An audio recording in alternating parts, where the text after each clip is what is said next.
So we're going to talk about our Inkwash project. First we're going to learn the different techniques, and I want to show you how to prepare and also to tape up your paper, because you're going to be doing yours a little bit differently than I'm going to do mine. I'm going to use individual pieces of paper like this to do each technique on, but you're going to be doing it on one giant sheet like this. So you'll actually show each of the different techniques and label each of the techniques as you go through them. So you'll need your foam core board, your giant foam core board, and I told you to go and pick up at the school 2 pieces of watercolor paper about this size. You'll want to not use the side with a label. If there is a label on it, you want to peel that away. And you're going to want your ink from your kit, which will be in a little green jar like this. You'll also want to have 2 water containers, one for dirty and one for clean. And then your tape, some paper towel or a toilet tissue roll. The toilet tissue seems to be really in high demand. I'm just using plain old paper towels because of that. You can also use cloth towels, as long as you don't mind getting ink on them. You'll want your brush, which is a pointed round. That means that it comes to a really nice point, and it's in a round ferrule. So if you look at your brush straight down the center, it'll look like it's round. I also like to have a flat of some sort just for putting in larger ink washes if you can. I told you to purchase one of these packs for $5.99. You get a whole set of these brushes for $5.99, and they have this giant flat brush in here. They also have a sponge brush, which is really helpful for this. And then later, when I show you some of the different brush techniques, I'll also show you how to make some brushes by cutting them certain ways that you would then be able to use them for watercolor and or ink wash. Ink wash and watercolor are handled exactly the same. There's really no difference between them. I think that's pretty much it. So you'll have also 4 containers plus your black ink. I'm using these because, if you can see, I've already labeled this one light because I've already mixed these in these old containers because I don't like to waste anything, and they're airtight, and when I drop them they don't spill. So I like these old containers that I had were empty. They had no more ink in them, and I made my individual types of ink, which I'll talk about in a minute. And I've already made those and put them in this container. So anyway, you'll need 4 different containers that are airtight. I told you to get 5, so you should have one for black also. I'm going to use the black straight from the container instead of actually using a container, because I bought stuff just to waste. So when I went to Hobby Lobby just now. Okay, so let's get to actually taping this down the way that you need to tape it down so that you have enough room to do all of the different techniques. We're only going to do 18 techniques this semester because we're in a weird situation where we don't really have as much time, and you don't have me there to help you. So I'm picking the ones that I know you probably can do on your own, and also I selected the Inkwash problems and techniques that I knew that you would be able to utilize in the last project that you're going to be doing for my class. Okay, so let's tape your paper. So the first thing you need is your foam core board and your sheet of paper. Now, normally you would take watercolor paper. Sorry, the dogs, they have issues, especially one. Anyway, normally you would soak your paper in watercolor paper in water and use wet dry tape to tape it down, so that you would be able to have it not warble and warp on you. We're not going to do that, just because, first of all, you don't have a tank at home that fits your paper, and then also the wet dry tape is not something you're going to have readily available. So what's going to happen is some of your techniques, as they dry, won't be as beautiful in the testers as they would be if you had gotten rid of the sizing in your paper by soaking your paper first. But that's okay. We'll make it through. So first thing, we're going to tape our paper all the way around. So you just take your blue tape And you don't have to be measuring this. You just want to put it on long enough to actually, or wide enough without your hair in it, obviously. Let me put my hair back because that's going to happen again. Things you don't think about when you're videotaping. This is one. Okay. So when you start to tape your paper, you only need it to be on there about 1/4 of an inch, but you don't really have to measure it. It's not rocket science, this particular thing that we're doing. These are just your testers. So I like to always tape the long sides first, and it's ideal if you kind of tape your sides down by placing it where you need it to go and stretch it across, and then ideally you tape from the center out like this. I don't always do that, but it's a good habit to get into if you're going to be a watercolorist or an ink wash person. You also want to do your deckled side edges as well.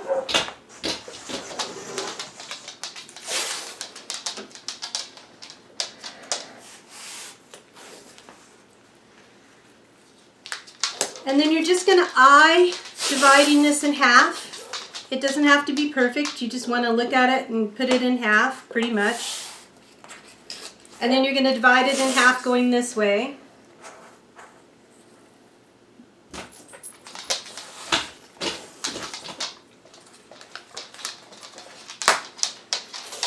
And then we're going to divide this bottom half in half. I'm going to do this several times, actually. Divide this section in half.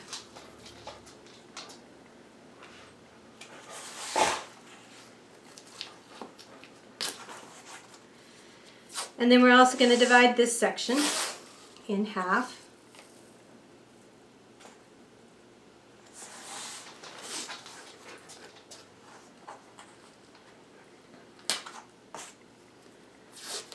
And then we're going to divide these sections in half so that we have plenty of room to make our different techniques in each box.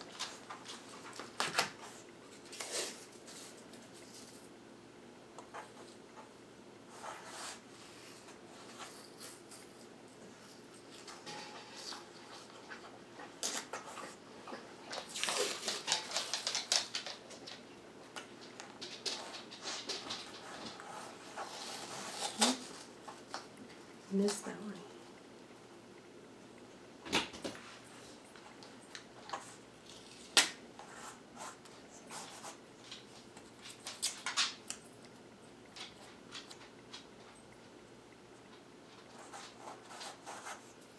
Okay, you don't have to do this bottom section because we're going to use that for a variegated wash and also for water writing. And we do need a little bit more space to do those in.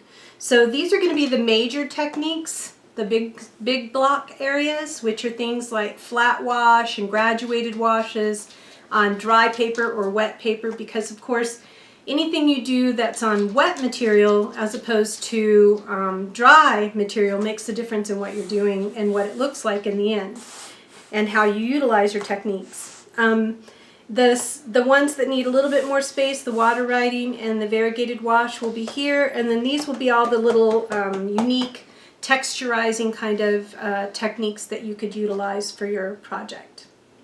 Okay. Okay. So we're going to start with one of the more difficult things to do, but actually it's the thing that they use the most in watercolor, and it's called a flat wash on dry paper. And it's meant to get a solid color or a solid value of gray over a large area. And to do this, we're actually going to be tilting our board at a 45-degree angle. So I'm using this peroxide bottle to tilt my board on. So flat wash on dry paper.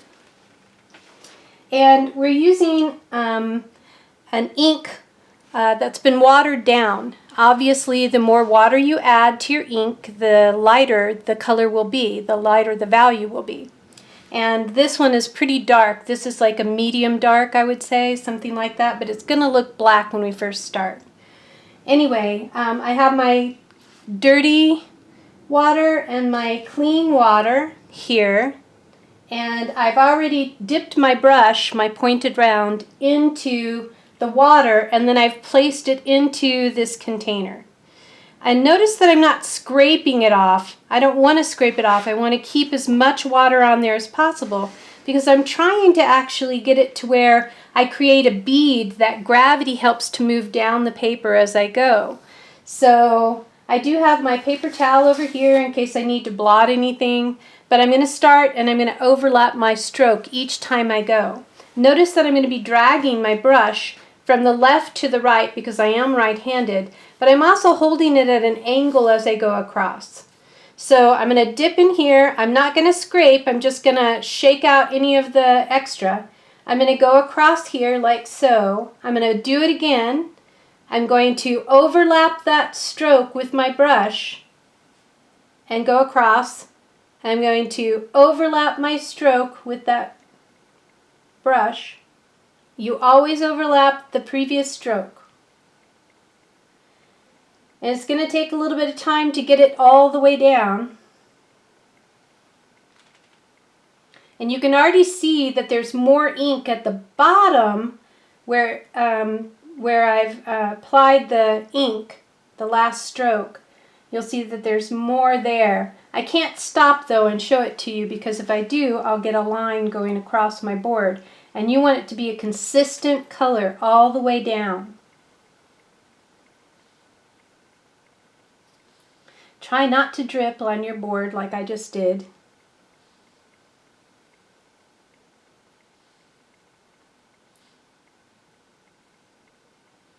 And you can see it's starting to form a bead.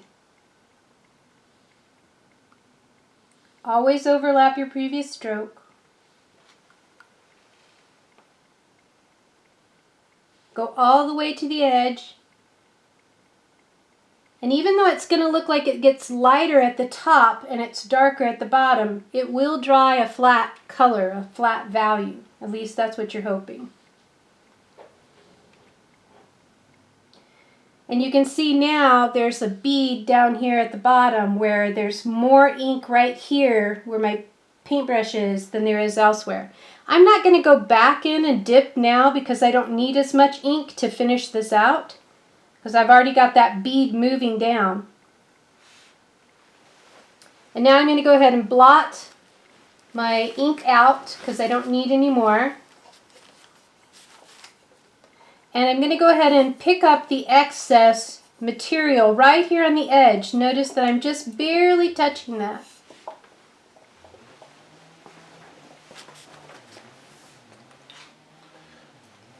And I want to leave it just the way that it is to dry. Now, here's a great example of something that you need to see. Do you see right here where this is? There's like a little light area that's right in here and right here. My paper had wax on it from a previous class using these. And they used Crayolas and oil pastel and stuff like that, and it created a resist, and I didn't know that this had that on there. But the rest of this will be a very flat area, but this is a resist, and that's actually a technique that you're going to be learning in one of the videos we're going to do. All right, let this dry. Go ahead and rinse your brush in your dirty water.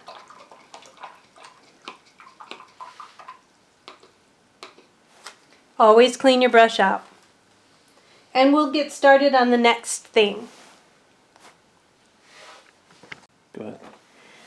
Hey guys, so now we're going to try another technique that's a traditional watercolor technique or ink wash technique called a graduated wash on dry paper. And because it's on dry paper, we're again going to tilt our board. So I'm using again my peroxide bottle. Pushing it under here so that it creates a tilted surface so that gravity will help me to create the graduated wash. I'm still going to use the same ink I was using before, although I'm going to do some things that are different. We're still going to be overlapping the previous stroke, and we're still going to be moving our brush along the edge like this so that the side of the bristles of the brush are actually kind of pushing the ink into the paper, so to speak. But as we go through, I'm going to stop dipping into the real ink and I'm going to start to dip into my dirty water. My dirty water is not terribly dirty, so I'll probably get a little bit of a change in the graduated wash, a little separation, but overall it should still give me a nice clean gradual change of value. It's like a blended value scale in Inkwash. So I'm still using my same ink I had before. It's just a little bit of ink with water added to it. And I'm going to start with that, and I'm going to dip in, but I'm not going to scrape my brush. You don't want to scrape your brush like that. You want to just lift it and kind of shake it into your container to get the drop off. And then you're going to go one stroke going all the way across. You're going to immediately dip back in, shake it out, and do another stroke going directly across, overlapping the previous stroke. And you're going to do that for a couple of times until you get a bead moving.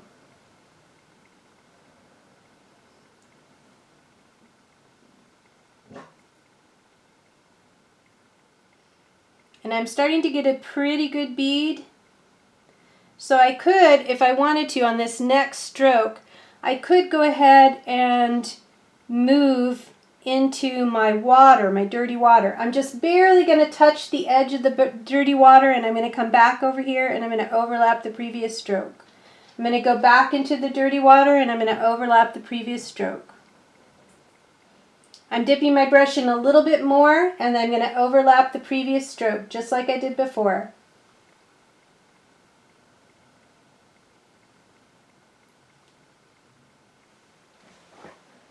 Dipping a little bit more in, overlapping the previous stroke.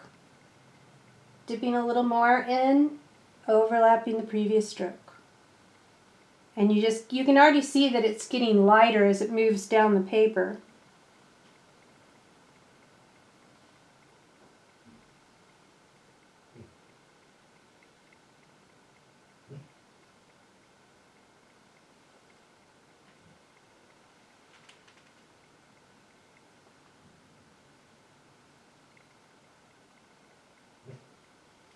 And if I wanted to get even lighter than this, I might eventually go into even cleaner water.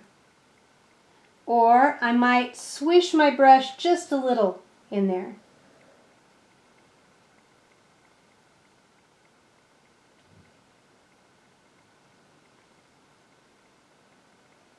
And you can really see the bead now going all the way across really beautifully.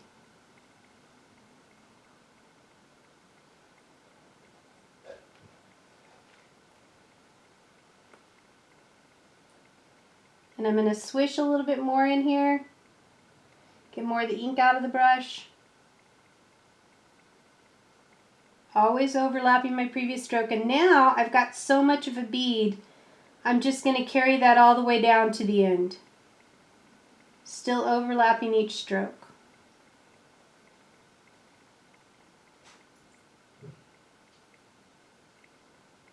I'm going to pick up all my excess material by first blotting my brush on a towel, and I'm just barely touching that edge, and I'm picking up all that extraneous water and ink.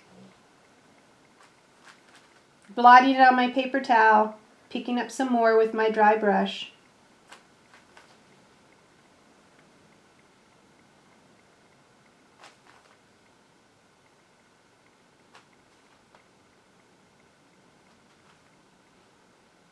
And just one more time, just barely touching that edge with that bristle. See how it's just picking away the water that's right on the edge, that's making a darker edged line?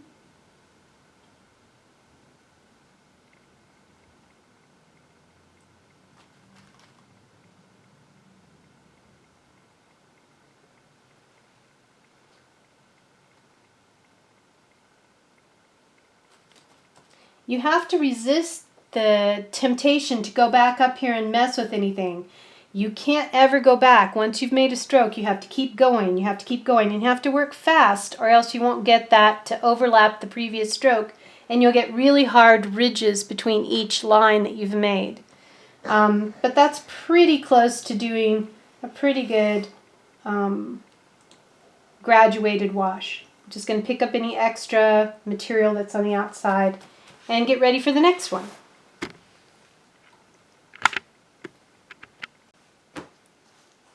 Hey guys, so we're ready to do another ink wash technique.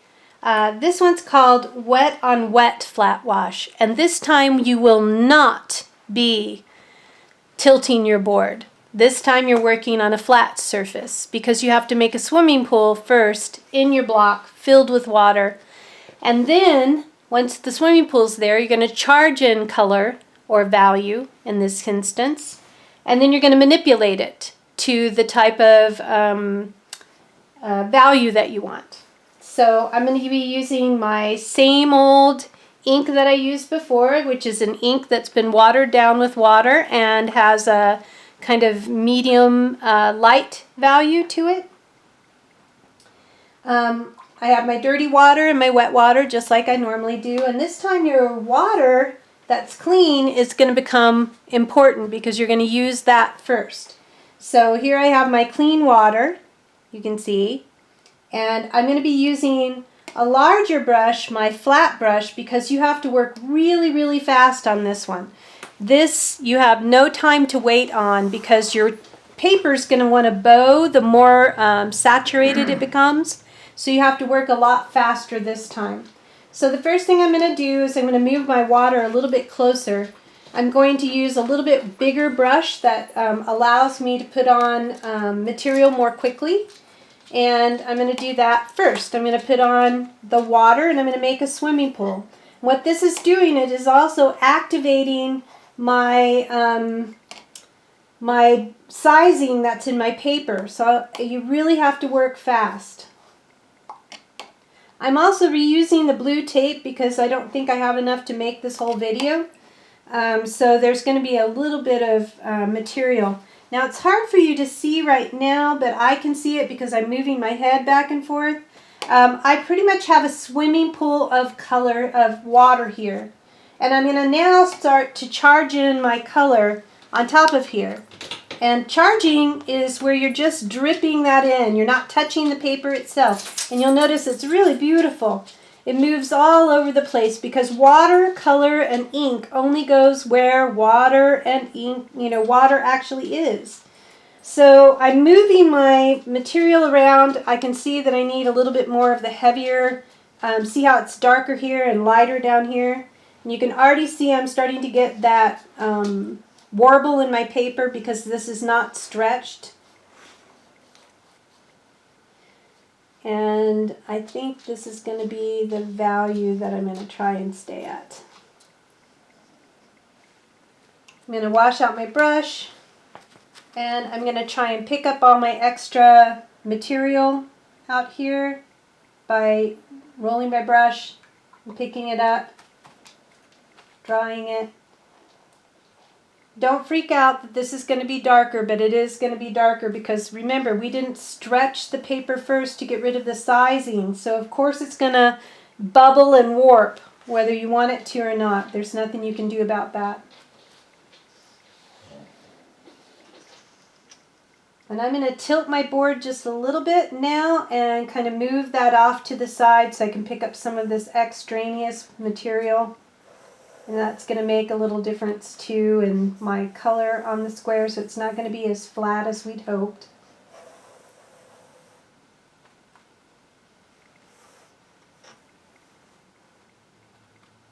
I just want to pick up some of this extra.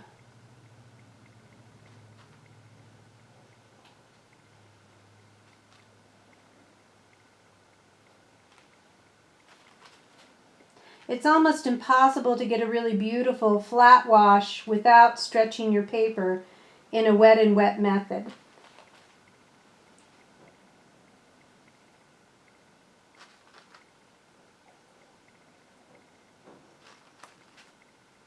But when your paper's stretched, it makes a beautiful flat wash. And it's easier than doing it the way we did it before.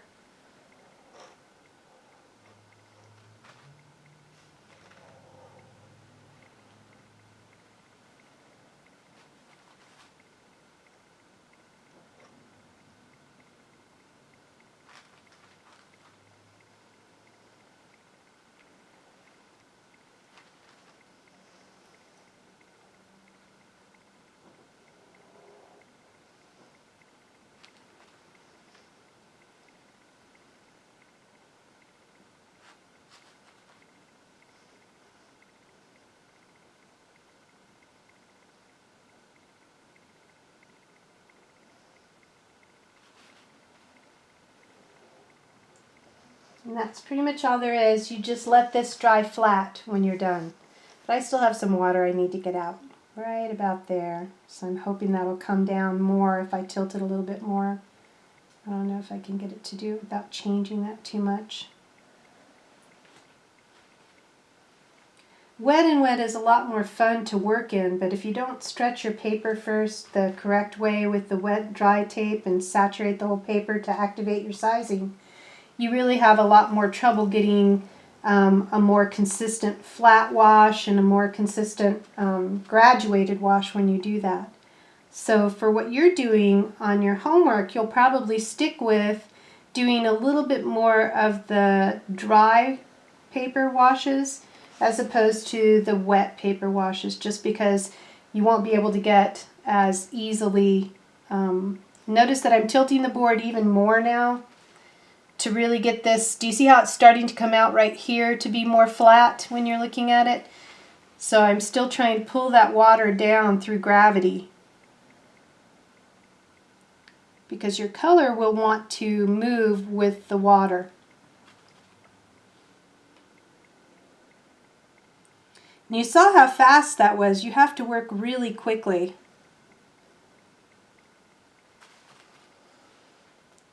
And now I'm just picking up the last little bit right there on the edge, barely touching it with my bristles, trying to just pick up a little bit of the extra material that's there.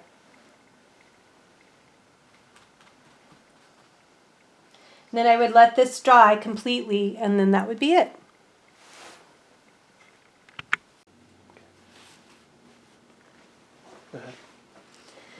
Okay guys, here we are again, and we're going to do another technique in Inkwash. We're going to be doing the wet on wet graduated wash.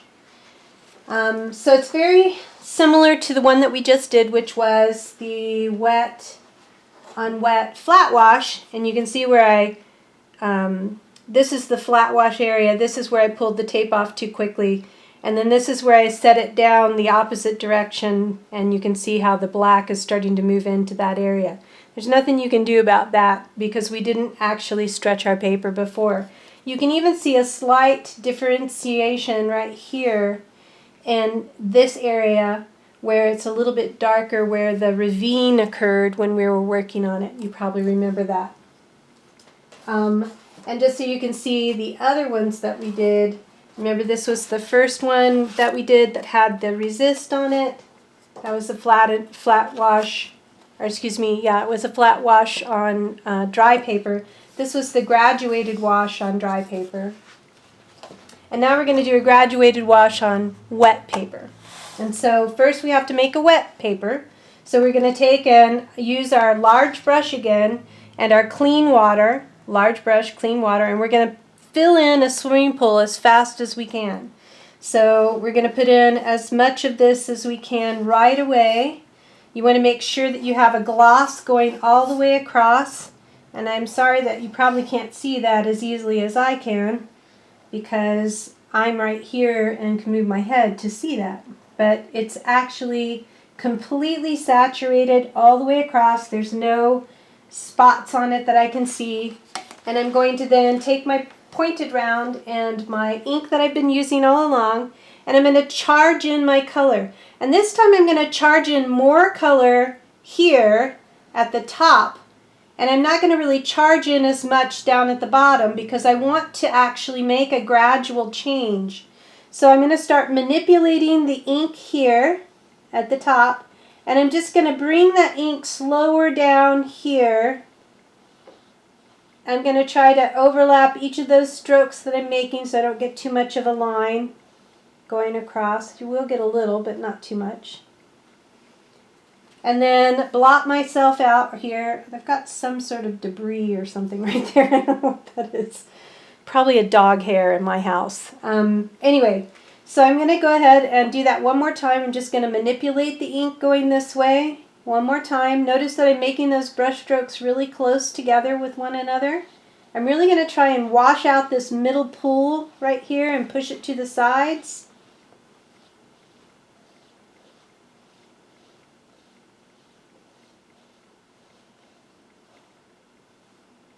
I have a little bit right here that I don't like. But if I do it there, I'm going to have to go all the way back up to the top and do it again. So you want to always go back and do it at the very top. I'm trying to get rid of the swimming pool in the middle a little bit by pushing it to the outsides and bringing it down as I go.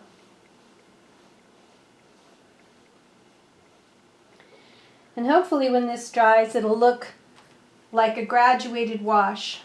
I am going to try and pull out some of the material just like we did before, because I still have the indentation that's happening here in the middle because we didn't stretch our paper. So I'm going to try and pull some of this off of the side and pull it down and blot it out. Try to resist blotting with a piece of paper. I know it's really hard not to go, what if I just use my piece of paper right here? That would make that so easy, and I could get rid of a lot of this stuff down here at the bottom very quickly. But sometimes when you do that, it doesn't really work the way you think. It makes that run all over the place, and there's nothing you can do afterwards. You can see if you look right here, you've got a beautiful, oops, sorry, that's a great example of what not to do. You could see that you had a really beautiful gradual wash. Now you can see a dark area right there where I just blotted some of the material because I was talking to you. And because I wasn't paying attention, you need to pay attention when you do these, but you can see, I think this is the last time I'm going to be able to use this tape. It's not holding very well right now. I've been trying to use the tape over and over again, and that's not always the best, but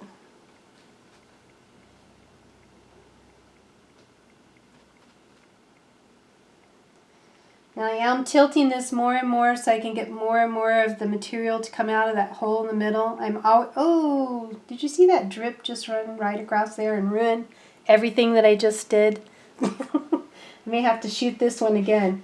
I could try and re-manipulate, but I don't have enough water there to do that, I don't think, but maybe I'll try it.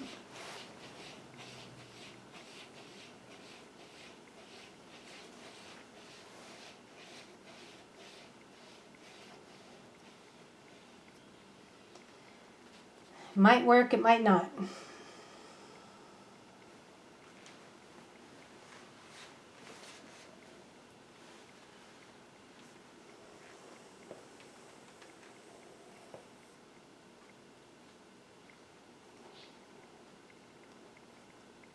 You can see where the tape is peeling up right here on this edge, driving me crazy. Keep scraping off a big old gob of ink right there. Anyway, so you can see how it's gradually changing as it moves down in the paper, and that's what you're looking for in a graduated wash. And this is wet and wet graduated wash.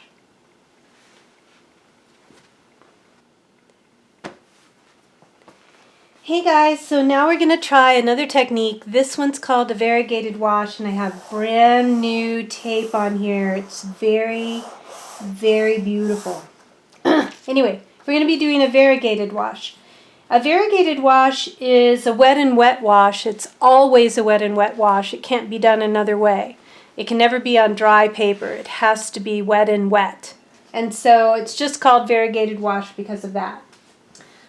In this one, you're going to be using more than your inks, more than what you had before in your inks.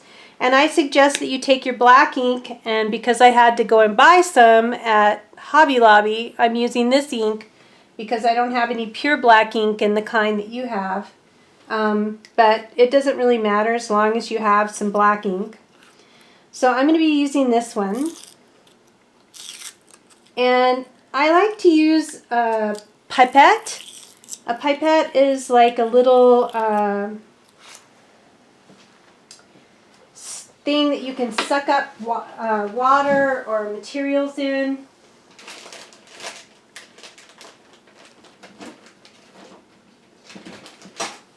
It looks like this. This is one that's been used with black ink, so it's not as happy as it could be if it was a new pipette.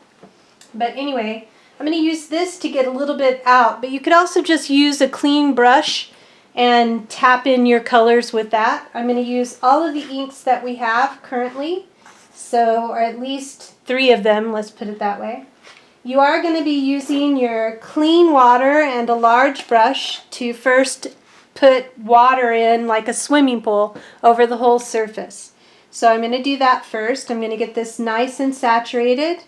Make sure that I have a lot of water. I really want to be able to see the water from the top. I don't want to see any dry paper when I do this, just like when you were doing your wet and wet washes before. So kind of look to the side and above and make sure that you've really coated that really well with water. If you don't have enough water, just add some more in there.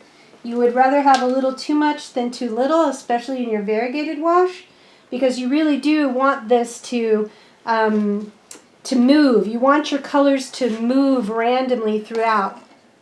So the first thing I'm going to do is I'm going to take some of my pure black and I'm just going to drop it in. And you can see how it moves all over the place. You're not going to touch it. You want this to be gradually and different changes. I'm going to grab some of my other colors and put those in as well. This is a lighter ink. It doesn't look like it right now, but it is. I'm going to get my dirty water and use some of that because I have really dirty water now, so I could use a little bit of that too. That's the dirty water right there. And you can see it's different. It doesn't do the same thing as the other. You want it to have this kind of amorphic blending. It's not as exciting in black and white as it is in color. Imagine if this were red and blues and greens. It gets really exciting to watch it move around, almost like fireworks when you're looking at it. But in a variegated wash, you want it to be, of course, a wash that has that change, that kind of blooming kind of colors that you see there. I'm also going to drip in some pure water in a few places because you're going to notice that pure water does something different. Do you see how it just kind of stays still? It doesn't really move that much, but it does create like a little bit of a difference in what's there. So I'm going to leave that alone and I'm going to let it dry exactly how it is because that's what a variegated wash does. And that's all there is to it. It's the easiest one you can do. Hey everybody, so we're going to try one more technique. This is called water writing. Water writing. And it's going to be done on a flat board just like we did before. And this time you're going to be writing, if you know cursive you could write your name or anything, but everything has to be linked. So I'm going to show you tic-tac-toe, but you could do anything you wanted. You're going to take your clean water and a clean brush. So here I have my clean water and I have my brush. And I'm going to make a line for tic-tac-toe. And I'm going to make a line for tic-tac-toe. You want to use a lot of water, so don't scrape this off. If you think you need more water in there, just go ahead and charge in some. It looks like it's a little thin right here and here. So I'm just charging in a little bit of water on that line. I'm going to do one here. And I'm going to do one here. And I'm just going to put an X here. And I put an X here. I'm going to put an O in here. Oops, I got a little drip, but that's okay. I'll just leave it and not touch it and it will be fine. No ink will go there if I don't connect that mark.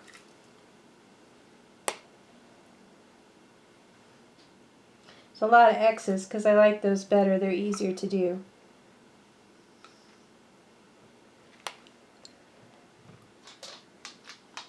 If you make these lines, you do have to touch the edge of the square somewhere. So it's hard to see, but I am actually touching the edge of the lines so that when water goes in, it will actually put the color right there on that edge. I'm not worried about these drips being there because those drips are actually not going to be painted in. They're not going to get any ink because I'm not going to touch them with any water. So anyway. Now I'm going to just take my black ink. It could be anything, but I'm going to use black. And I'm just going to touch it in here. And you can see it runs across the paper. Just going to do it in a few spots because it's about the kind of leaving it alone that makes it kind of interesting. It can get too dark if you do too much. So I'm just going to leave it right there and let it dry. That's all that there is to it. Water writing is really easy to do. You can use any, imagine if this was several colors that I could charge in different colors throughout. It would be much more exciting to look at. But it'll have that kind of look where some of it's thinner and some of it's darker and some of it's lighter in different areas. And so a lot of people use this for when they're doing things that are linear, like decorative borders and stuff like that, in their watercolors or ink washes. Anyway, I'm going to leave it alone. Notice that these dots of water didn't get any color in them at all because they're not attached to anything. Anyway, I have to leave it completely alone. It takes it quite a while to dry. You probably noticed on your variegated wash that it took forever. I finally just blotted my variegated wash because I got bored. But anyway, you get the idea. Okay, that's it. Go ahead. Okay, guys, we're going to try another technique. This is called resists. Resists go down, but they never come off of your paper. They always stay on your paper. And wherever you place a resist, it keeps the watercolor or the ink from going in that particular place. So I want to talk about some of the different kinds that there are. And the first one that I'm going to do is the glue. So this is Elmer's glue, regular old Elmer's glue. And you can do all sorts of textures and designs. And you'll notice that I divided the square up into 4 because you're going to do several different types of resists on your actual paper. So you could just do little dots in glue, and that could be a texture that then after it dries would be then a resist. You could also make squiggles or lines or curlicues or, you know, pretty much anything with your glue, like I'm doing now. And I'm going to leave that to dry completely before I put any kind of liquid on it, liquid ink. And while that's drying, I'm going to go ahead and work on other stuff. So another type of resist is called birthday candles, wax in other words. And you can use any kind of a birthday candle, and it's not going to show when I draw on here, but you're going to have to trust me that I'm actually drawing on here because I'm using a clear white candle. And I'm going to just write candle, C-A-N-D-E-L.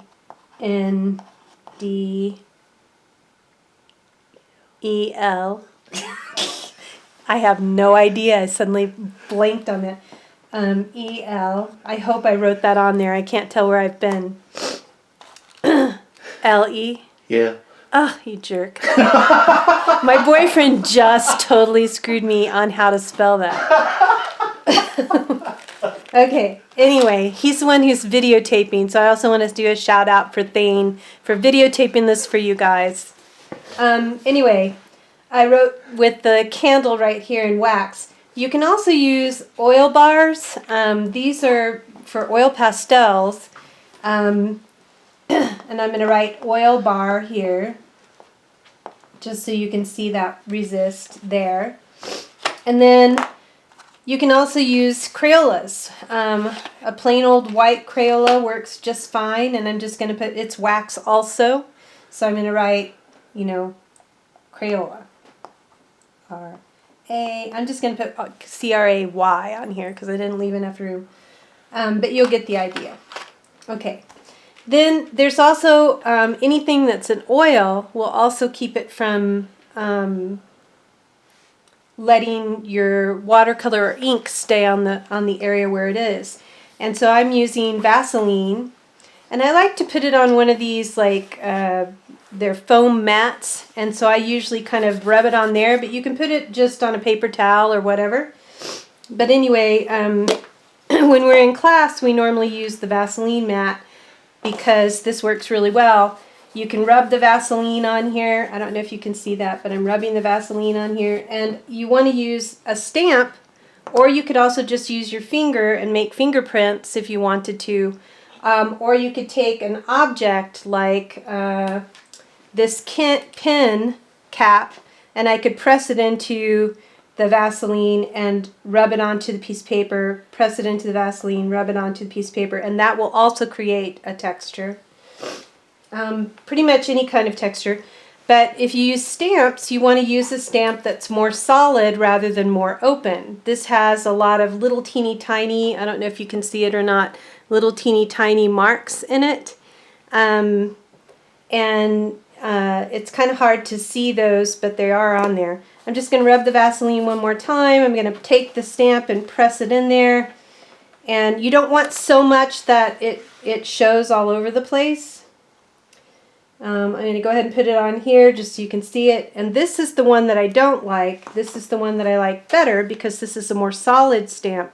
You don't want to see a bunch of goo all over the stamp, and this is the big issue that most people do, is that they put too much Vaseline on their stamps. So I'm just going to take this and put it here, and I'm going to put it with the Crayola one right here just so you can see it better. And then I've got to let the glue dry still, but I can go ahead and do these two with ink and show them to you. So let me put my stuff away. And I'll take my normal ink that I've been using, and I'm going to use a bigger brush this time just because I want to go a little faster and quicker. And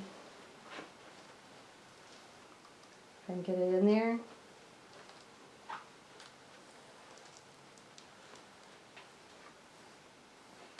And you can see where the material was written, candle, and the Vaseline wax, or the Vaseline, this stamp right here. Do you see how they resisted where the ink could go? And then the same thing here in the oil pastel and the Crayola, the oil bar. Do you see it? And then I can do the same thing on, oops, this one. And you can see exactly where the pin was left on here. Do you see the pin cap that we put in here? And then this is the other stamp. And you can see those little lines aren't really showing as well. Now I'm going to have to wait for this one to dry completely to be able to show that one to you. So we'll have to wait a little bit for that. So I'll go ahead and turn off the camera now. Okay guys, we're going to try again. This time I'm not going to spell anything because I can't trust my honey to help me. We're going to work on applications. And so applications are a type of technique that you use in watercolor where you either use brushes or stippling materials, things that can allow you to stipple, straws, sponges, all sorts of different things. And I kind of want to talk about some of those. This is the messiest technique of all the things that you do. It gets everywhere, especially when we do the stippling with screens and stuff like that. So I usually also suggest that you have some newspaper handy so you can block areas that you don't want to get a bunch of stippling on. So let's talk about each one individually. So one of the things that people are not very aware of is a straw application. You can sometimes add things to your ink or your watercolor that will help it to do certain techniques. And this is one of those times. You can actually use soap. This is dish soap, and it's about a 50-50 mixture. Actually, it's closer to maybe 75-25, 75% soap, and then water is about 25 with a little bit of ink added to it to kind of get the color. So this is black, and now I'm going to have to get my honey to open this because I'm too weak. I feel like you're going to get it all over me, but okay. Thank you. So still trustworthy for certain things, evidently. Anyway, so when you're using soap bubbles, put about 75% soap to 25% water and ink. And you can use more ink if you want it to be a more strong color, or less ink if you want it to be a less noticeable color or value. Either way, you're going to take a simple straw, and I like the ones that are kind of kinked like this because they're easier for me to move different directions and get different things to happen. And what we're going to do is just blow soap bubbles.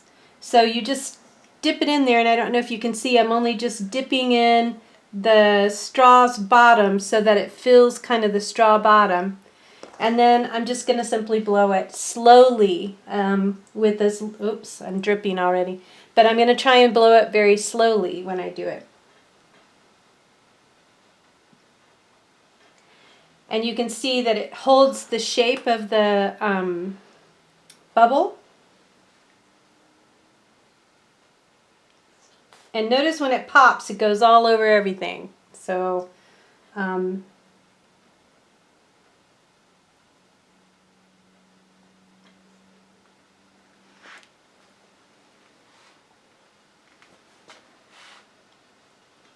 so you can see the bubbles there. It gives you kind of an interesting texture and technique, and a lot of people like to do that over large areas where they mask out a specific area like a silhouette or something, that they fill that space in with this particular technique. And we'll talk more about masks in just a second. Anyway, always clean out your straw when you're done, and close the lid on your soap, because if you dip it, you know, if you tip it over, it'll go everywhere. And then another way of applying is just using different kinds of brushes. And so some of the things that I like to do are make my own kind of interesting brushes, where you can take your brush pack that I had you get. Remember I told you to get one of these brush packs? These brush packs have an assortment of brushes, and each of those brushes can do different things. You can buy brushes to do certain things, like a fan brush or a hake brush. This is actually a hake. But you can also just make those on your own. You have flats like this one, and just by dipping it into your ink, you're going to find that it has different ways of creating different kinds of textures based on how you move it. So I can just do this, and that's a texture, or I can do a circle and a circle and a circle, and that's a texture that starts to happen. And if I do that in a lot of variation of different inks and stuff, that's another way of doing it. Or I can just create like blocks or forms, like little squares if I want to, little taché strokes. So this brush can do a lot of different things and a lot of different applications just by simply being the shape that it is. You also have something called a pointed round, and that's very much like the brush that we've been using. This is a giant pointed round. It's a number 12, whereas this is probably, oops, let me find one. There's one. This is probably a 0 right here. And so this one will give you a lot of little kind of, you can do a lot of kind of scribbly, twirly kind of applications with it that you couldn't do with your square brushes if you wanted. The hake brushes, you can actually make one of those on your own by just simply taking some scissors and cutting away portions of the actual brush. So I'm cutting away some different sections here of my brush and bristles.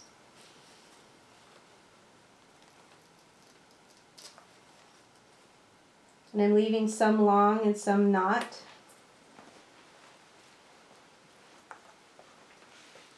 This is a hog bristle brush, which is harder to make it do what I want it to do than the nylons, but that's okay. So now I have a really irregular brush right here. If you look at it, that would be really good for like wheat or something like that. You can see that I could make different kinds of marks with it that will create different kinds of shapes and forms and hair and, you know, branches of a tree or something like that. So you can make your own brushes or you can buy them. These are made to have really specific shapes to them, and a lot of people like these a lot because they can do several marks at one time, and so they just are allowing you to do a lot more little controlled marks and hatches and stuff like that. very much like the single hatch that we've been doing when we were putting down our blended graphite and we worked in single hatch first. It's very much like that, or the cross hatching that we did in our workbook. And the fan brush is the same.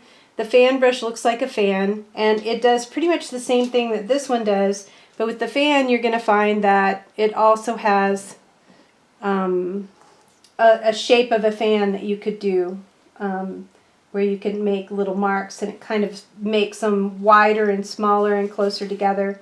So a lot of people like the fan brush too, to use that as something.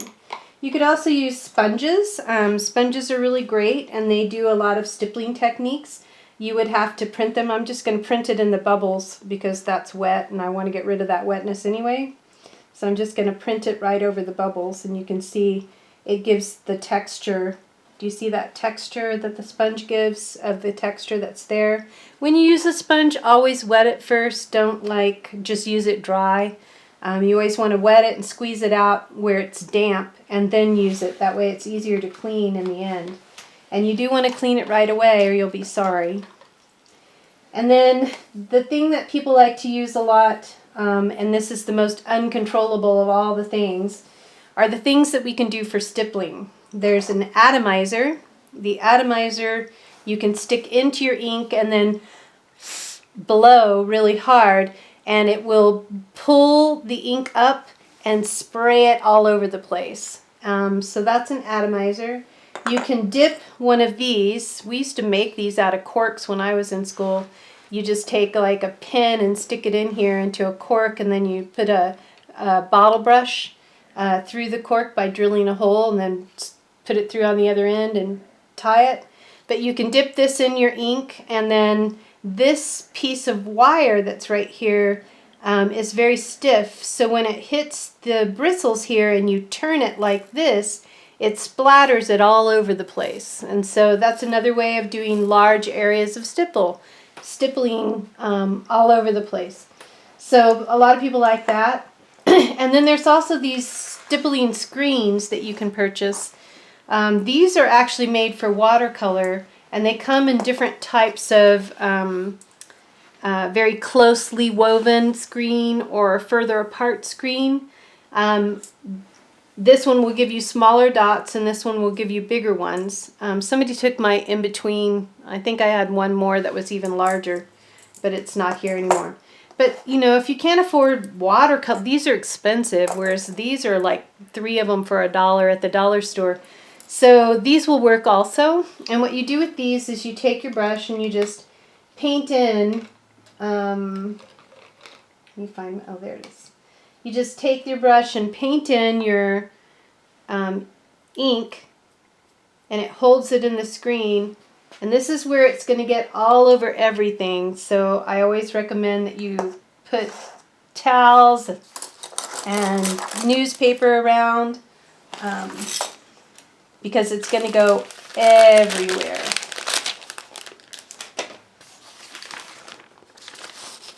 So let's put some of this down in different places. Not that it really matters, I just don't want to get it all over my boyfriend's table.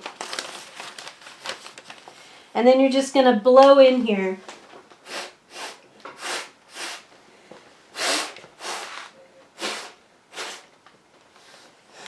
Out of breath, man. What is the disease right now that's going around? The reason you're doing this? Yes, the whole reason I'm doing this. What is it? COVID-19? COVID-19. I must have that because I'm not able to blow this through here. Anyway, you can see all the little dots that go all over the place. You also want to make sure you clean out your screens right away when you do those as well. Sponges and screens always need to be cleaned out. You can't leave stuff on them or they clog up and you can't use them in the future. And then, of course, you can use also spritzer bottles if you just have a spritzer bottle. This is a spray nozzle that came from a little bottle. If I wanted to, I could put this into my ink here and I could go like this and just spray my ink all over the place too. Or you could just put it in any kind of mister or anything like that. But the problem with these are that they're a one-time use, and here's why. the ink particles that are in your ink container are much larger. They're not ground down as finely as things that go through an airbrush, and so that messes up your atomizer. So I always recommend that if you're going to do anything through one of these, that first of all you use distilled water. You want to use distilled water because the distilled water doesn't have any impurities in it already. If we use straight from the tap, we're in the kidney belt here, and that means that the tap water has a lot of calcium in it, and it clogs up these little atomizer things that are in here. They clog up really easily. And then I also suggest that you use like a ink or airbrush ink for airbrushes specifically, because that has a much finer particle to go through an airbrush.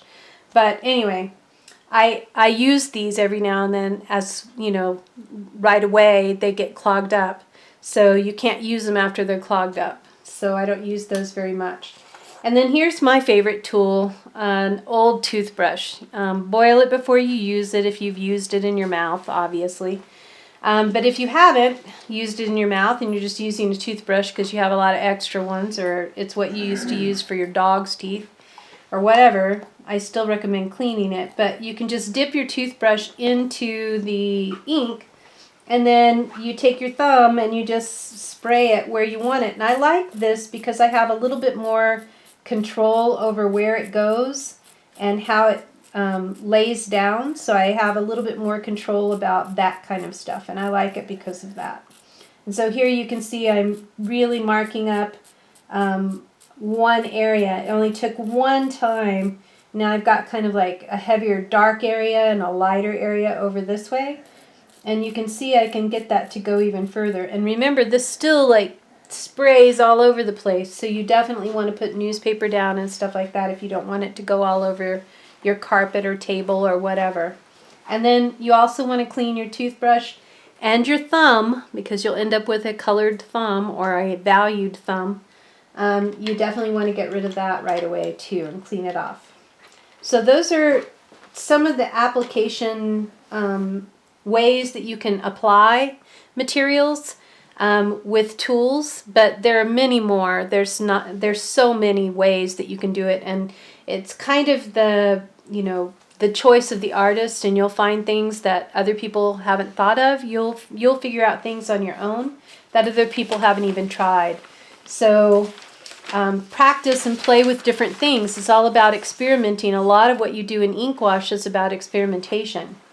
So anyway, those are some of the things that you can do for applications. Let's go to, and I want to go over masks next, but I'm going to have to do a little bit of mask and let it dry, but I'll have to do that kind of with the resist. We're still waiting for that resist to dry as well. Okay. Okay, so one of the other things that's really helpful in technique-wise in watercolor and ink is something called absorption. And that's what we're going to do on this next one. Absorption is basically where you put down the ink or the watercolor first, and then you're going to place something in it. And wherever that thing absorbs or touches to the watercolor paper, it's going to make a lighter texture wherever it's touching the paper, or wherever it's absorbing the liquid from the paper. So we're going to use string. This is a really fun matte pot holder that I found that has this weird texture on it. There's kemet, which is like rice. Rice would work, beans would work. These are some paper clips, and then salt.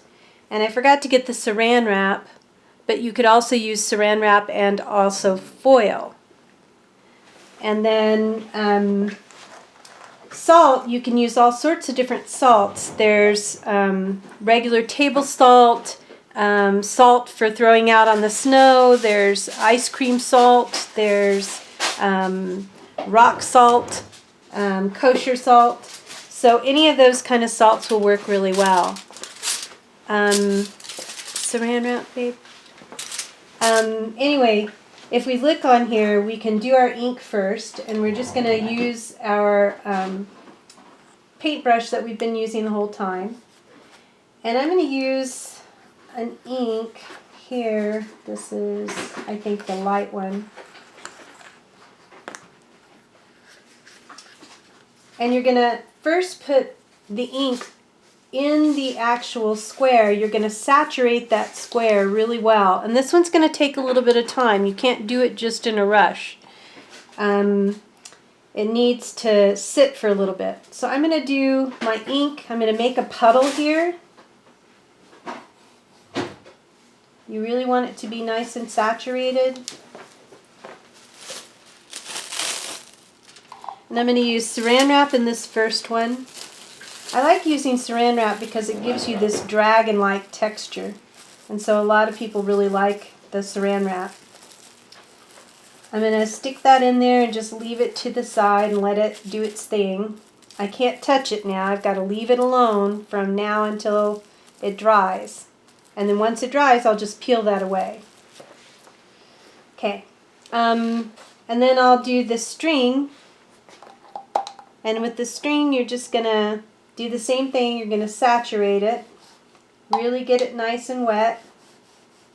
It needs to be moist. And you need to see a shiny coat on it as you do it. You need just a little bit more. Maybe I'll do the Kemet instead. And I'll put the paper clips on the same one so you can see the texture that it does. Remember that it has to be wet, and sometimes I have to put a book or something on top of it to get it to really show up really well.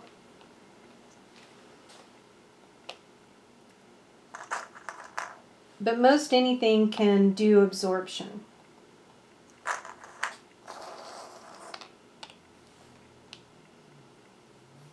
And it doesn't look like anything until you kind of pull it away. And then we'll do the string here.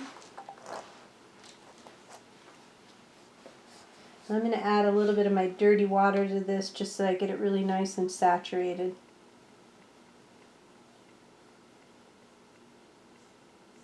And this is my favorite string. It's a string that has strings hanging off of it. It makes really weird aqua looking, like it's underwater or something when you put it on there. And I like the way that it looks. It has a certain je ne sais quoi. And just kind of pat that down into it. It's always better if you kind of put a book or something on top of it to hold it down. And then we'll do some salt in here. And I'm going to do dirty water with some ink in here and really get that nice and saturated so you can see what the ink will do. This is different from reticulation. I'll show you that in a second.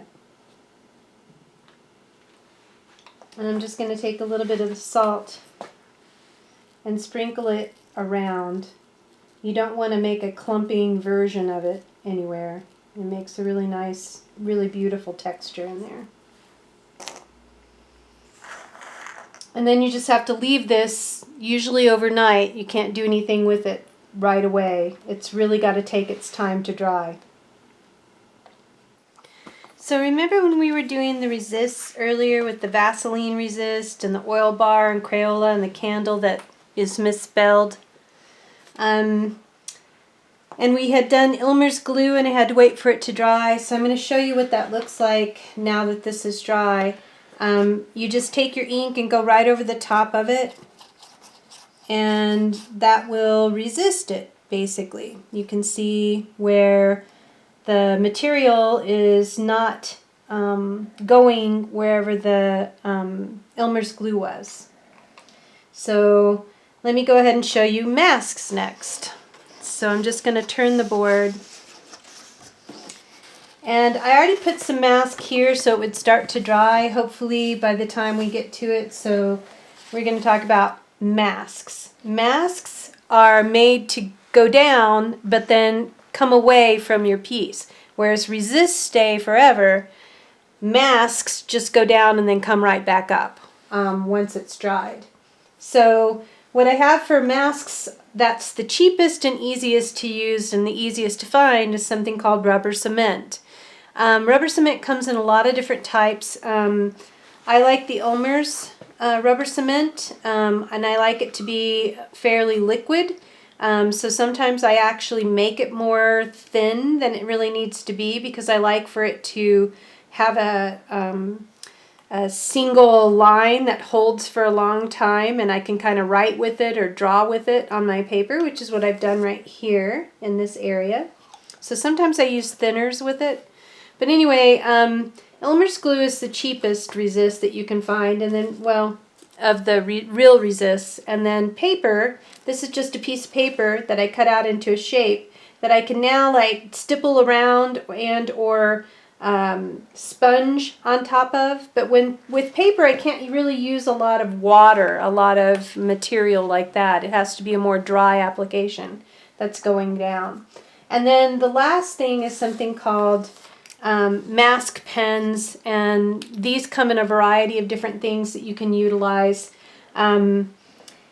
Molotov is a brand that I really like a lot. I did like them really a lot, but then they changed their formula and now it's not working as well. It turns things blue, and it does have a blue color to it. So you never want to store these standing up or down. You always want to store them laying on their side. That way you can remix the material.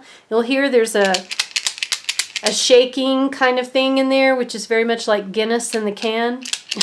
Only this is a Molotov. And Peebo also makes one that's pretty good, that works pretty well. I've noticed that if you leave these overnight, these two types of masks, they're really great because they can get great details for you. But the problem with them is that if they stay overnight or get really dried with a hair dryer or anything, they have a tendency to leave the color of the material down. Now you can find Misket and Frisket and things like that. There's lots of other masks that are out there you can use. But these are the ones that my students had liked the most until they changed their formula. So you'll notice that it has a blue tip. And the way you get it started is you just kind of press on it, and then you can write your name or draw any kind of design with it that you want to do. But it still works as a mask. Once it dries, then you can put your material over it and let that dry, and then you can actually erase it away with what we call a rubber cement eraser. Truthfully, it'll come off with just your finger, but I've noticed that if you use your finger, you smear the ink around more easily that's on top of it. And then another mask that people don't think about is actually your tape. Your tape has been masking this whole time, keeping stuff from getting ink on it. So any kind of tape, and I could cut contact papers and things like that. There's a Misket and Rubylith sheet. There's all sorts of different things that you can use. But basically just a piece of tape will also create a mask for you. So I'm going to show you the paper one here. I'm going to go ahead and take my sponge. It's already damp from the time I used it before. And I'm going to pull some of this ink off right here. That's over here because I don't want to have to get some off and do it elsewhere. And I'm just going to print around this piece of paper with my sponge and use my paper as a mask.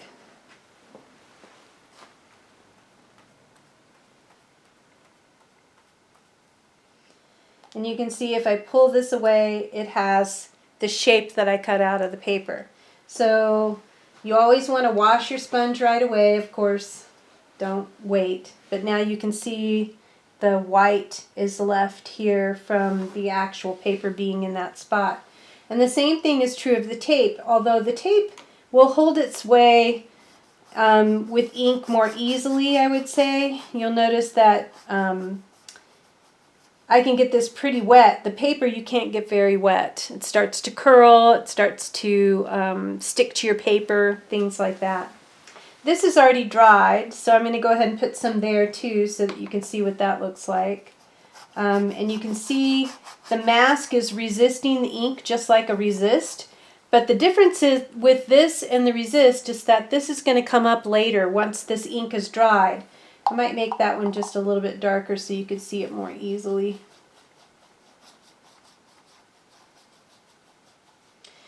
And this one's still wet. This is the rubber cement. I should really wait for that to dry more, but I'm going to put some right here so you can see. Oh, I'm tempting fate, but I'm still going to do it because I'm me and I can't help myself sometimes. I'm a horrible person. But you guys know that. Okay. So you can see where the rubber cement kept the color of the original paper. Well, what people don't think about is that you could actually use a mask to keep an area white because your paper's white. But I could also then do yellow and mask after the yellow has dried, and that would then leave the yellow wherever it goes. And then I could put blue on top of that. I can layer up my masks if I want to. And that's why so many people like the masks in watercolor especially, but also in Inkwash. And remember, ink doesn't always have to be black and white. For our project, it's black and white because we're in drawing 1. But in drawing 2, we use all color in there. So you would be using either watercolor or colored inks to do these same techniques. So I'm going to let this dry completely, and then we're going to take the rubber cement eraser, and we're just going to erase it right off of there.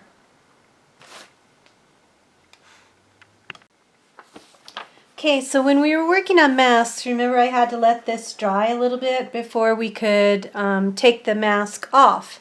So we have our mask down, we put our ink on top of that, and then now we're ready to get rid of it.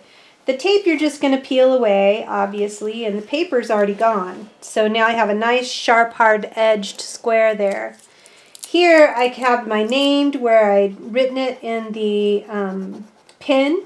And you can see I can just move away the material that was blue. And I have a nice sharp writing there. And the same is true of the mask. That is the rubber cement. I can just peel that rubber cement right off.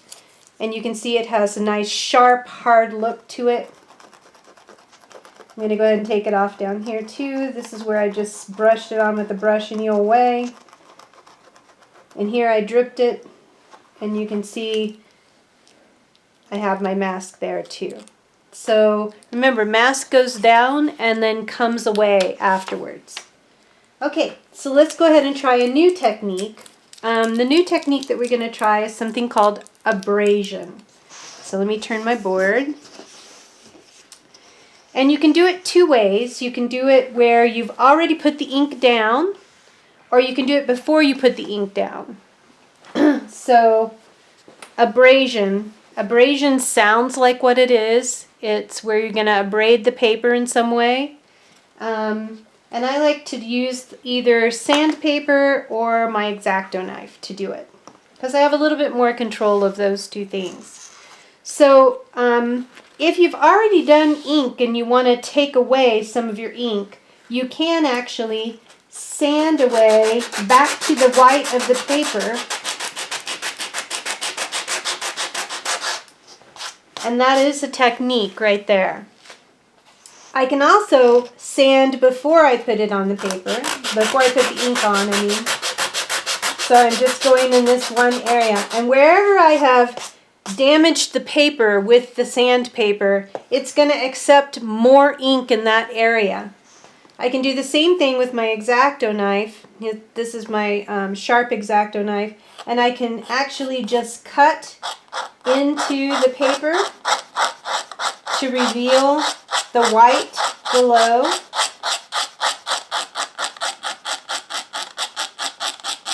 Kind of like your scratch board that you had done for class. Or I can also scratch ahead of time, and wherever I've abraded the paper, darkness will go there. So when you put the ink down first, lightness comes up, and whenever you put the abrasion below the ink wash, then the darkness comes up. So let's look at that darkness. I'm going to take my ink just like normal. Same one that I was using the whole time. And I'm just going to put that right over the top of it. It's a little hard to tell until it dries, but you'll see it in a second.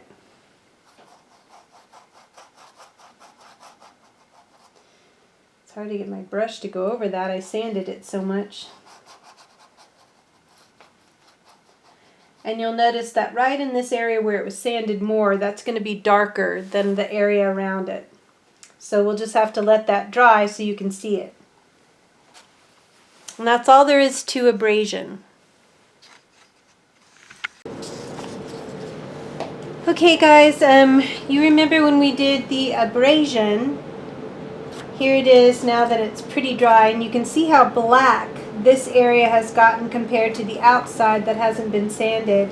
You can also see the lines of black that are in here that were made by cutting the paper first, and you can see how much darker that is right there where the paper has been cut compared to the area where the paper has not. And then of course where we put the ink down first and let it dry and then sanded or cut through it, you can see the white. So this is pre the ink, this is after the ink has already been down. So let's talk about some new techniques. I'm going to go over a couple of different ones that kind of don't really go together, but that's okay. We're going to start with reticulation. Reticulation is using alcohol with your ink in its watered state. So the first thing that you're going to do is you're going to make a puddle of ink. You're going to really saturate the area with your ink. Really get it in there really good. You really want it to be wet, not dry. So I'm going to even put a little bit more in there just to make sure that it's really moist. Then you're going to take your ink or your alcohol, excuse me, and I like to use a pipette to do it. Whoa, it's already dripping on there. Do you see how it's moving away from where the alcohol is attached or gone? Wherever the alcohol drips, you can see the ink moving away from there, and it creates kind of a textured surface. When you look at it later, you'll see like a more textured surface from that once it dries. That's all there is to that, so it's a pretty easy technique. Then there's also another technique that Show them the alcohol bottle.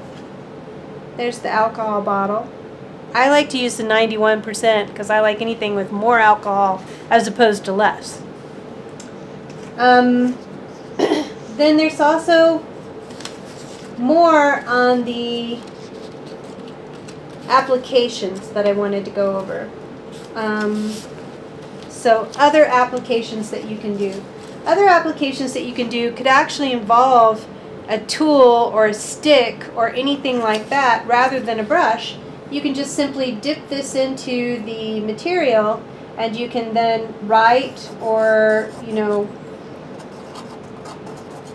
put any kind of textures that you want. This is just a bamboo. I should make that darker so you could see it better. You can pretty much draw anything, write anything you want with a stick. This is just a bamboo pen. And I'm not even dipping that in all the way up to where it would hold more ink. So that's a pretty simple way to do that. And then there's also another straw technique that I really like that I learned when I was in kindergarten, and I still like it today. I feel like it's a really fun technique. So I'm just going to put a little bit of ink. I could do this with a brush or I could do it with my pipette. And my pipette is my favorite, so I always use my pipette. And then you're just going to blow to make kind of a tree branch looking thing happen.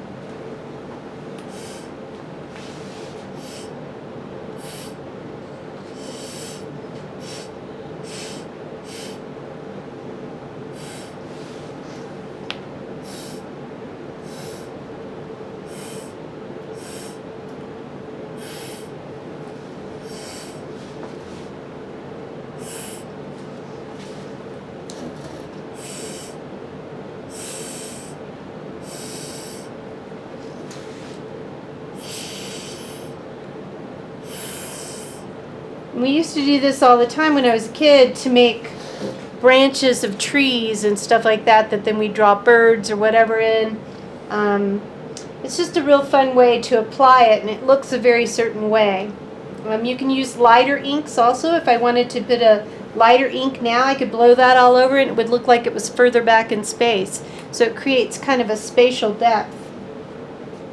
And then there's another thing that you can do where you basically use tools that are kind of rubber of any kind. You can also make these out of erasers.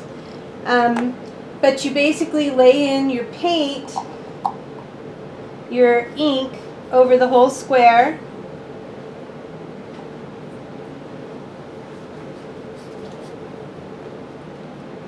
And it's kind of a subtractive technique. You would take then one of the rubber tools and push into it, and it's hard to see it until it actually dries. You can also use this to draw with if you wanted to, once you get it into the ink. You can actually use that as a form of drawing also on another area if you wanted. But usually you'll see the ink actually move where the rubber mark has hit the ink in here. You'll see it change in texture. You'll notice it's sort of like abrasion, but not quite. But you'll see it when you get back over. But you can see how you can make that tool do anything you want over here once it's got ink on it too. And that's about all there is for those. We'll have to let them dry to be able to see them.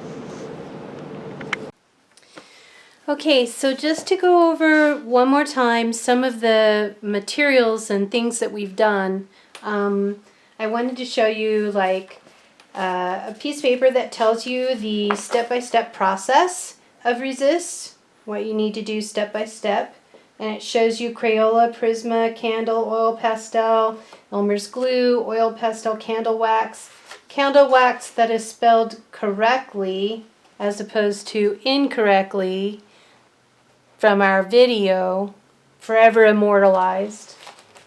And then the Vaseline resist, just to be sure you remember how to do the Vaseline resist. And it looks like we did it in watercolor here, if you want to see how beautiful watercolor is. So much fun.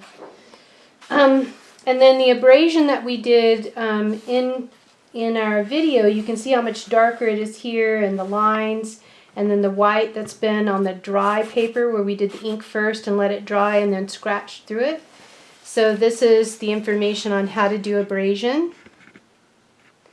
So it tells you kind of how to go about that. And then the different masks that we did in the video, and then also some other masks where you use Frisket and masking fluids and all sorts of stuff are in here as well. These are interesting. These are using, you know those garage sale circles that you can buy? These are just garage sale circles. That's all that those are. And they make really beautiful techniques when you start to use some of those. But anyway, so this is how you do the mask, if you need a step-by-step decision of how to do that. And then we did a bunch of different applications. We did some brush applications, some stippling application, and some sponging over bubbles. So the bubbles are here in the one that we did on the video, and then remember I sponged right over it. And so we'll go through some of those applications. Bubbles, this is how you start that, how you finish it. And you can see how it looks really cool when you do it. And then I took a stamp and I just stamped it in watercolor and stamped it right over these, so it had these weird figures in there. And then of course the brush applications that were with the bubbles that we did earlier. I didn't do a straw blow one of these, but I think you get the idea. They're pretty easy. And then saran wrap. Our saran wrap on here is kind of hard to see. I used a really dark ink, and the string is really hard to see, but it's really beautiful. And here's salt. The thing with salt is you also have to then dust off the salt when you're finished. And And our paper clips, you can see them here, but they're really hard to see. But if you look here, you can see the saran wrap. And it really looks almost like dragon skin. It's really beautiful. I love it. This is a saran wrap that I just twisted while it was on the wet watercolor. And I just made a twist and made a star like this, which is really beautiful. And the other things that were on that same, like absorption, remember we talked about the string and then also the paper clips and stuff. Here's some other things that you can do. Do you remember that pot holder I showed you? This is the pot holder absorption. This is lace. This is another type of lace. This is rice and beans. And you can see it has a really nice texture that's kind of like gravel, stony texture. This is rubber bands. It's really hard to see it, but if you look close, you can kind of see the rubber band textures in there. So here's how you do those. You pretty much do it wet and then stick something in it. The only problem that you have, like with paper clips and things like that, is sometimes the paper, especially if you didn't stretch the paper by soaking it first, the paper will bubble and then your materials don't have absorption occur because they weren't weighted down and they kind of lift up with that bubble that happens. So with this, with the lace and stuff like that on here, one of the things that I like to do is put like a heavy object on top of these things so it pushes them down into the watercolor and keeps them from lifting up so that you don't see the texture that's there. How do you keep the ink off of the book? You don't. You put like something between it, like plastic, and then put the book on it. And then here's salt. Salt's like the favorite. Most everybody loves salt, especially if you were doing like a beach scene, like seashells and stuff like that. I know when I teach the drawing too, we do a beach scene close up. And we always use the salt for that. And it's sort of an absorption and sort of also a reticulation. It kind of does both. So you'll notice the salt makes like a white ring around it from the reticulation, but then the absorption makes a dark spot where the salt hits. So it absorbs the particles of the watercolor there. So it's kind of in the mixture of the two. And you can get a lot of different types of salt, Epsom salt, snow salt for outside, all sorts of different things. All of those give you kind of a different look, and so a lot of people like that. The big thing with salt is that you have to sprinkle it around. You don't want to clump it anywhere. If you clump it, you'll just get a big mess in the middle. And then the other thing is you want to be able to dust it off. The problem that I see the most people have problems with salt is that they end up putting it on too dry and too much of it. In other words, the watercolor or the ink is not wet enough when they first put it on. If it's too dry, it'll just look like a frothy mixture, which I'll show you an example of later when we talk about the project. And then, of course, we did the rubber. You can see that rubber. I don't know if you remember it. It was a rubber kind of spatula-looking thing that had dimensions on it. I don't know if you can see it or not, but it's right there. And then this, I took it here. And then this is the alcohol and the straw blow. And so alcohol, this is the information for alcohol. I think you can figure out the straw blow. You just blow your straw and put your ink down and blow on it, and it makes these kind of tree-like shapes.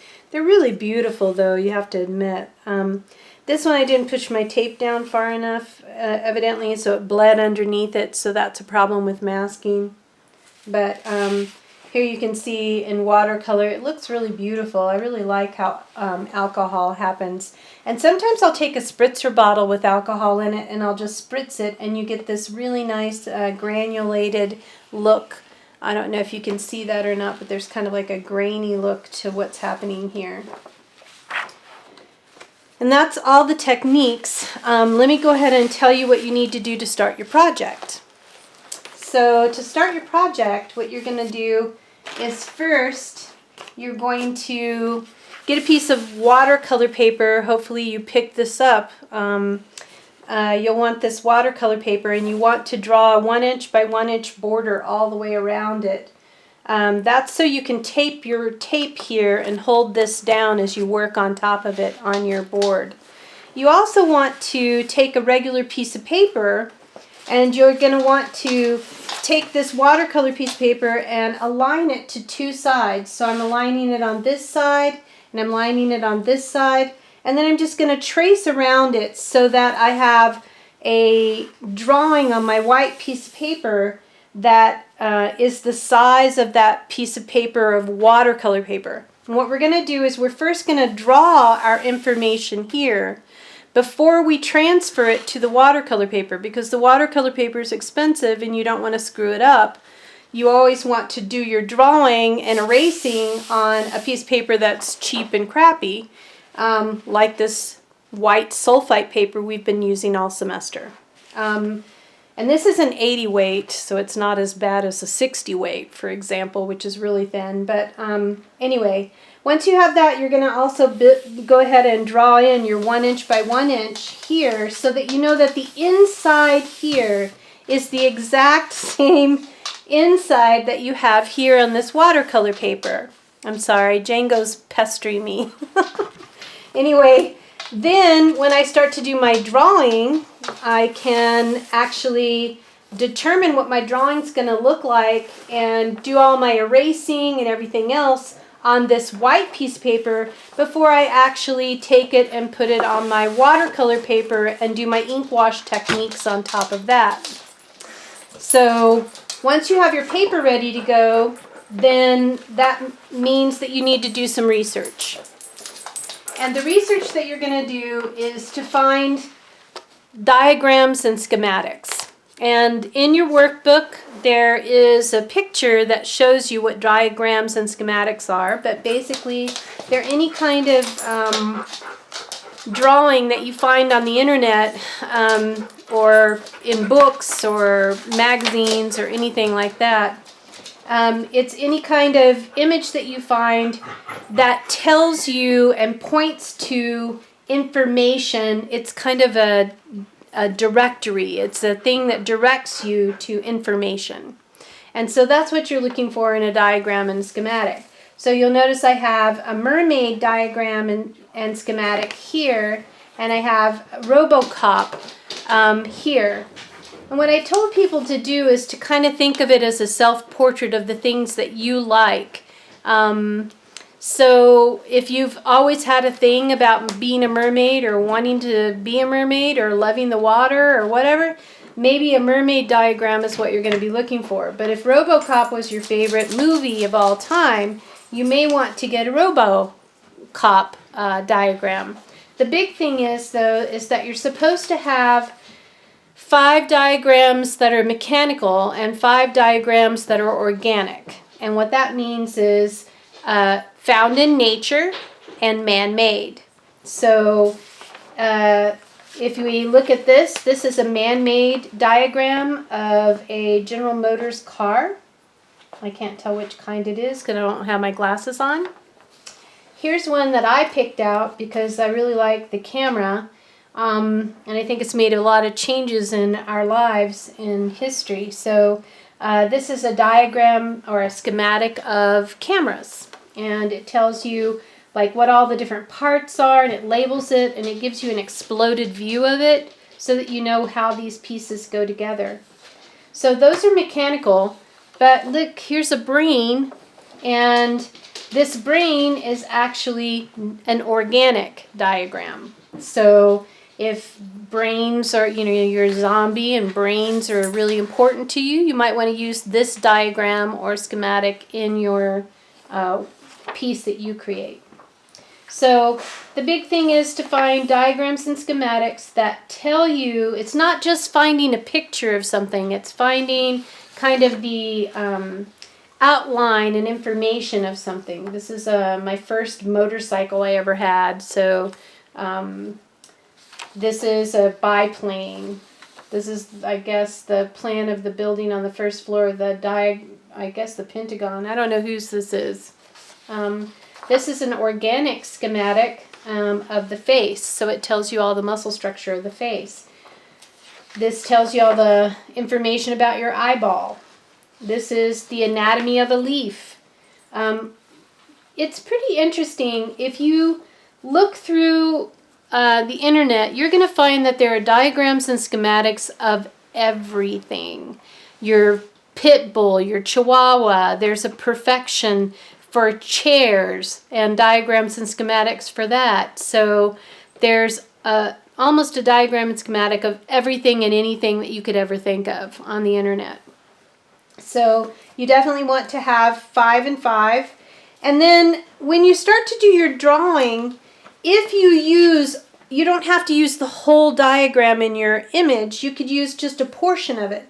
And so here you can see someone's highlighted the area that they're using here with a Sharpie, one of those highlighter Sharpie things, and they are saying that they're only using the top head of this astronaut diagram. Here they use the entire Death Star. Here they're using an old record player, and they're only using these two forms in their image. Because what you're going to do is you're going to do a mashup.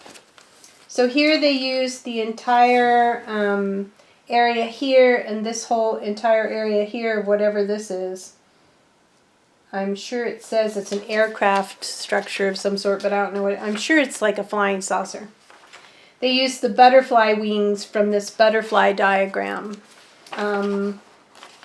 They use the bird head of this diagram, etc. You get the idea. So whatever it is that you use, and look, here's a great one. I actually found a diagram of a zombie baby. I put in zombie baby diagram and it came up. So pretty much you can find a diagram of anything that you're interested in or intrigued by. And then you're going to take those diagrams and schematics and come up with a new composition where you're going to do a mashup of 5 of the mechanical and 5 of the organic diagrams that you've used. It's going to be a totally new drawing that you've done, that you've created. And what I recommend is that you do a symmetrically balanced composition. And what that means is, if I were to fold this in half, it would be the same on one side that it is on another. And you can see this is one that is fulfilling that symmetrically balanced composition. And what that means is you could fold your piece of paper in half and just draw one half, and then you can actually just trace it on a light table or the window and draw right through here. You can see how, if you look, the light is shining through here, and I can see the information to trace it out. And then once I've traced it out, I could start to do my Inkwash concepts into each of these different places. And as you go, you're going to want to say, I used salt in this section here. I used flat wash in this area here with dry paper. I used graduated wash here on this section. But if you do it on this side, you're going to have to do it on this side because it's symmetrical. So if I do salt here, I have to do salt here. Remember, symmetrical is balanced perfectly in a dividing line like a butterfly wing when it moves back and forth like this. It means that it's the same balance compositionally on one side that it is on another. So you're going to be creating your own drawing and using your Inkwash techniques that are listed in your handout in your workbook. So make sure you look in your workbook. Okay, with that, I wanted to show you some examples that students have done in the past. This is, in fact, the piece that we were just talking about. It could use more Zentangling texture. You can see that they've drawn some Zentangle texture back here and in here and here and here. It could use a little bit more of that and a little bit more of the outlining and having more variation of line in it. Not just fat and medium and thin, but calligraphic and implied. Do you see how the lines that are in here help to read this whole thing better? You want to actually utilize what you've been learning throughout the whole semester to create the concept for your project. So see how the TARDIS back here is not really outlined in, and you do want line as part of your significant part of your composition. So the way that we do these lines is not in ink. We do the ink wash techniques, and then we go in with our lines like we did when we were doing our contour line drawings, and we utilize those to create hatching and value and pattern and variation of line and calligraphic line and implied line in our compositions, because those also help to clean up these edges, because watercolor is really phenomenally hard to keep clean on your edges and make a really nice defined hard edge. So our markers allow us to go in and make that cleaned up and make it look much better. And I will show you some examples of that in another second or two. That said, so here's a drawing that a student did. You can tell this is not symmetrical when you look at it. This is, in fact, a more asymmetrical, meaning heavier to one side than it is to the other side. And you can do an asymmetrically balanced composition or an approximate symmetrically balanced composition, but I prefer the symmetry one because it's easier for students to do your first time doing something, and also because it looks better when it's symmetrical. And here is the end result of that particular project. You can see there's not as much line work in here as I was hoping to get, but overall I think they utilized their ink wash in a really good way. In other words, we're seeing black integrated throughout the composition. We're seeing lighter values also integrated throughout the composition. We're seeing white left in the composition as you move through it. And then here's another one that's not symmetrical. And you can see in this one, when we look at it with the actual composition next to it, there is a lot more line work in this one. You can see the saran wrap technique back here, but there's not a lot of white that's integrated throughout. They really didn't leave the white as much as they could. And you can see there's beautiful stippling and control in here. They're starting to put some Zentangle in here, but they just didn't finish this area. It looks like if this kind of went every other one, that would really help. And you can see that the lines, the ink wash lines, are really helped by the marker lines that are around that to make it more interesting. So let's look at problems. So there's a couple of things that are problematic, and I told you that I would show you this a little while ago when we were talking about the problem with salt.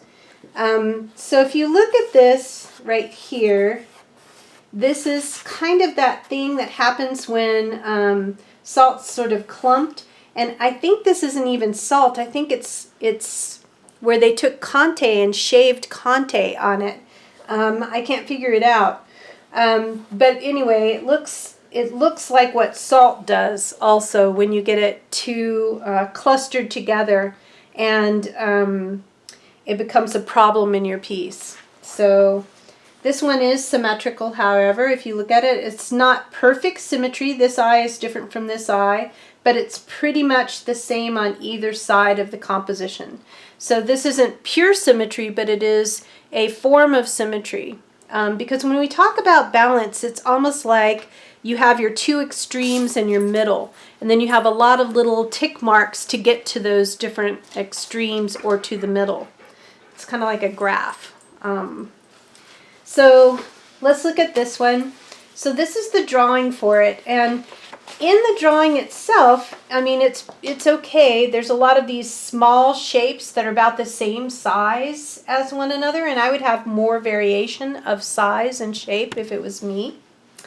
But the other thing that they have here is they really don't have much of an integrated background to foreground. So I want to talk a little bit about what that is. This one is better, but let me show you a bad example of background to foreground in here. I thought I had it next to that one, but obviously I didn't. Here it is. Okay, if we look at this symmetrically balanced composition, again, it has a lot of the same weight sized shapes. So if I were to cut this shape out and this shape out and this shape out and this shape out, they would fit in the same size box, sort of, if you think of it that way.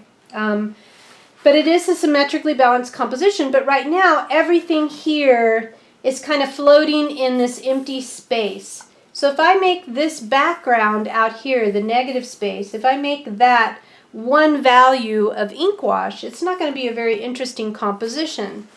So what this one's doing is, at least it has a large shape that's kind of dividing this background in half.